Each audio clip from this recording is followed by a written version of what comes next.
KBC में करोड़पति पति। सूरज के जीवन का एक ही फंडा था कि मेहनत तो गधा भी करता है, घर बैठे जो कमाए समझदार वही होता है।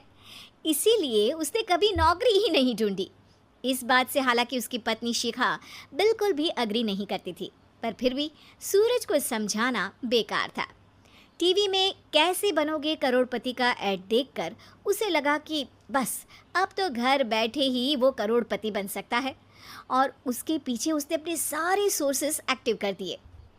2 हफ्ते में उसके कलीग के साले के पड़ोसी के बेटे का सोर्स निकलता है जो कि उसे शो में पहुंचा सकता है, और सूरज उससे मिलने चला जाता है। अच्छा, तो हमें मुकेश जी बता रहे थे कि आप हमें शो में पहुंचा सकते हैं। हाँ, उसमें कोई तकलीफ नहीं है।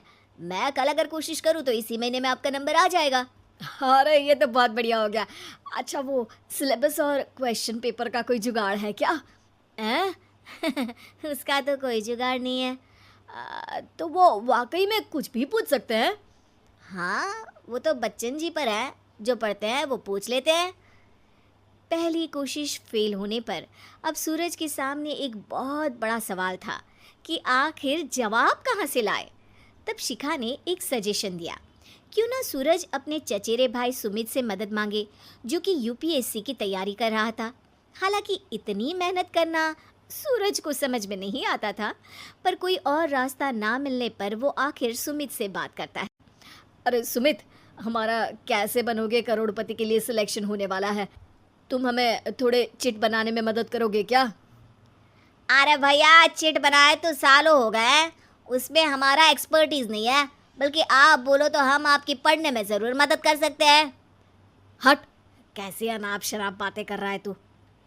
सूरज ने सुमित को मना तो कर दिया था, पर तैयारी करने के सिवाय कोई चारा उसे दिख भी नहीं रहा था, खासकर जब 12 के पेपर लीक करने के एक्सपर्ट शुक्ला जो भी हाथ जोड़ लेते हैं। आखिर सूरज को सुमित के पास जाना ही पड़ा, और उसने सुमित और शिखा से वादा किया कि वो बहुत मेहनत करेगा। 1 महीने की तैयारी के बाद फाइनल हुआ कि शो से 1 हफ्ते पहले एक ट्रायल खेला जाएगा, जहां पर सारे रिश्तेदार ऑडियंस की जगह पर होंगे और शिखा सवाल पूछेगी। दूर दराज से भी रिश्तेदार आकर हाजिर हो गए देखने कि आखिर कैसे बनेगा सुमित करोड़पति। सब कुछ सेट था, और इतने में सूरज आकर अपना स्पीच देता है। ये 1 महीना मेरे लिए आसान नहीं था, पर अपने भाई सुमित और अपनी पत्नी शिखा की मदद से मैं इतनी दूर पहुंच पाया हूँ। मेरे मम्मी पापा के आशीर्वाद ने भी बहुत साथ दिया है मेरा। मैं उम्मीद करता हूँ कि आज के शो में आप लोगों को बहुत मज़ा आएगा। साक्षी पहला सवाल पूछती है और पूरे कमरे में सन्नाटा छा जाता है। इंडिया में कितने स्टेट्स हैं? 3, सॉलिड, लिक्विड और गैस। अरे रुकिए, तो ऑप्शंस तो देने दीजिए। इतने में 5वीं कक्षा का चिंटू बोल उठता है। अरे क्या मामा, आप तो पहले सवाल पर ही आउट हो गए। अरे बेटा, पहला सवाल तो ट्रायल होता है ना। अरे तुम अब देखना। देखने जैसी बात तो थी ही। सूरज को इतना शांत किसी ने नहीं देखा था। कभी कभी तो लगता था मानो सूरज आंख खोल कर ही सो गया हो। मामा जल्दी करो प्लीज, कल सुबह पनवेल भी तो निकलना है। अरे हट, कंसंट्रेट करने दे मुझे। 3 सवाल में 3 लाइफलाइन खत्म हो चुकी थी, और अब चौथे सवाल पर भी सूरज का मौन नहीं टूटा, पर सूरज अभी भी हार मानने को तैयार नहीं था। उधर हर कोई सूरज को छोड़ सुमित को देख रहे थे। आखिर सुमित ने ही तो पढ़ाया था सूरज को। गजब बेइज्जती है यार। अरे बेटा, तो बाप का, दादा का, भाई का, सबका नाम बुड़वाएगा।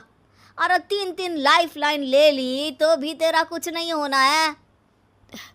अरे कोई इतनी बात करता है क्या शो पर? अरे बेटा, शो पर तेरे जैसे भी तो नहीं आते ना। सूरज की ये जंग आखिर 1 घंटे बाद 5वें सवाल पर खत्म हो गई, जब उसने इंडिया के नेशनल बर्ड का नाम कहा, कौवा। अरे बेटा, मजा तो बहुत आया, बस थोड़ा टाइम पर खत्म होता तो आनंद भी आ जाता। ताने बारिश के बूंदों की तरह बरस रहे थे, और सूरज को भी समझ आ रहा था कि ये करोड़पति बनना शायद उसके बस के बाहर की बात है। पर वो आखिर ये बात मान कैसे लेता? वो सख्त लौंडा जो ठहरा, उसने सोचा कि बेइज्जती तो हो ही चुकी है, पर अगर मैं हार नहीं मानूं तो शायद कुछ हो सकता है। शिखा तुम देखना, असली शो में आग लगा दूंगा, आग, करोड़पति बनूंगा मैं। हाँ सब्जियां खत्म हो गई है घर पे, ले आओ।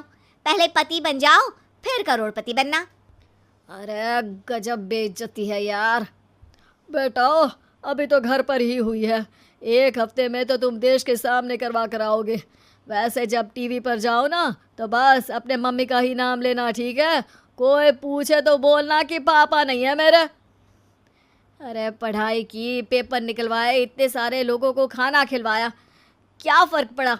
इसीलिए मैं कहता हूँ कि मेहनत तो गधा भी करता है, घर बैठे जो कमाए वही सिकंदर।